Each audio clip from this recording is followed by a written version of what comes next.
Markets may look calm on the surface, but there's plenty brewing beneath. From mixed signals on trade and growth to a packed data calendar, including U.S. jobs, central bank decisions, and inflation reads, we break down the market mood, the risks that could shake things up, and what to watch heading into next week.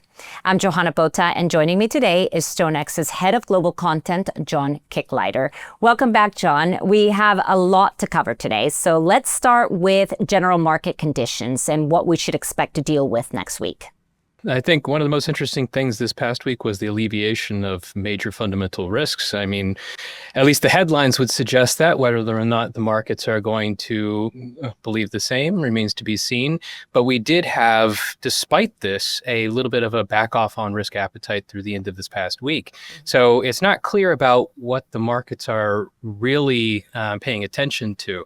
So it's figuring out what kind of theme that we're going to attach to going into next week and beyond, and what direction those themes are taking. It could be between trade headlines, it could be growth concerns, it can be monetary policy, yet it's not clear which of these is the dominant theme, and that's going to create some degree of uncertainty, and that is going to contribute to kind of a paralysis state in the market. If they don't know what to attach to or what to respond to, there's going to be a sense of maybe I shouldn't take this exceptional risk. But at the same hand, they're not going to significantly delever if there's not a very dominant risk to actually attach to. So let's talk about those big themes that you just mentioned then that could shake up the market. So whether you're bullish or bearish. So the number one you have to give to trade war headlines. It's establishing whether the markets and the participants are brave enough to actually ignore them or put them to the sidelines, because the headlines are going to be a far more volatile and trend-oriented than I think the markets will ultimately be. So how much are we going to tap into that? I'm sure that President Trump is going to continue to put pressure on trade as a consideration for rebalancing world trade trends and try to spur U.S. growth. But the courts in the U.S. and obviously the back and forth with trade peers is going to continuously undermine the effectiveness of the threats that he is making. But as we see those headlines and the volatility that they try to pursue, we're also going to see economic data. And we want to see if this actual economic data is generating some of this volatility in headlines and actions, and if it's coming in through the April and May figures. So, for example, we have the hard data like non-farm payrolls stream the next week. This is going to be what markets are really tapping into. Has this had a material impact, or are we just being flung around by sentiment? And then you have other issues like inflation starting to creep down, and whether those headlines are subdued enough or chastened enough that central banks are going to be brave enough to actually respond to inflation, be preemptive, and see an economic slowdown for uncertainty and continue rate cuts like the Federal Reserve. So let's look at the week ahead then. Which event on the calendar has the biggest potential to move markets?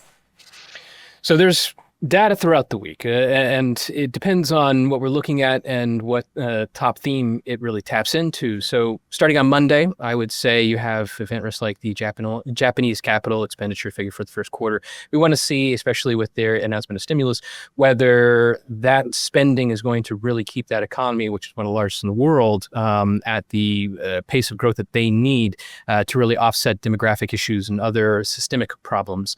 But beside that, going into the U.S., you're going to have Mexican business confidence, and we want to see if that's going to have a lasting impact after all the trade war headlines, as well as U.S. manufacturing. The ISM figure is a very noteworthy figure. There's no better reading to see if trade wars is having a positive or negative effect on the U.S. manufacturing sector, the factory effort, than this one. And you're also going to get Brazil's, Canada's, Mexico's manufacturing activity report for May. So we'll see what the carry through is.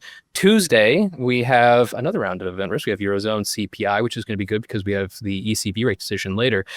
We have the JOLT job opens and quits, which is a very important series in the lead up to the non-farm payrolls on Friday. So another lead into major event risk later in the week.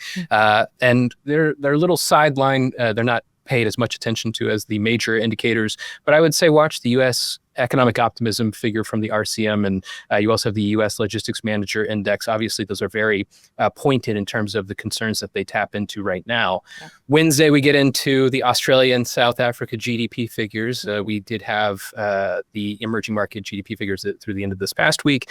So from like Turkey and India and Brazil, we want to see how that general group is doing. We're going to get into the Bank of England rate decision, and the expectations there are finally balanced in what they're going to do, especially their forecast going forward.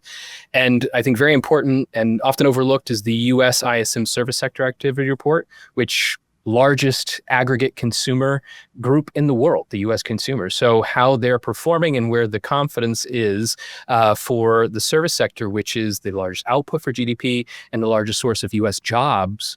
That's what we want to look at as a kind of a time-sensitive proxy for U.S. GDP. And then finally, on non-farm payrolls on Friday. That's the top event risk for the week. It's going to dominate a lot of headlines and certainly draw the attention of the U.S. president. But how it's impacting the markets, that remains to be seen. Well, thank you, John, for your time. And thank you for watching. For more financial content like this, please like and subscribe to our channel.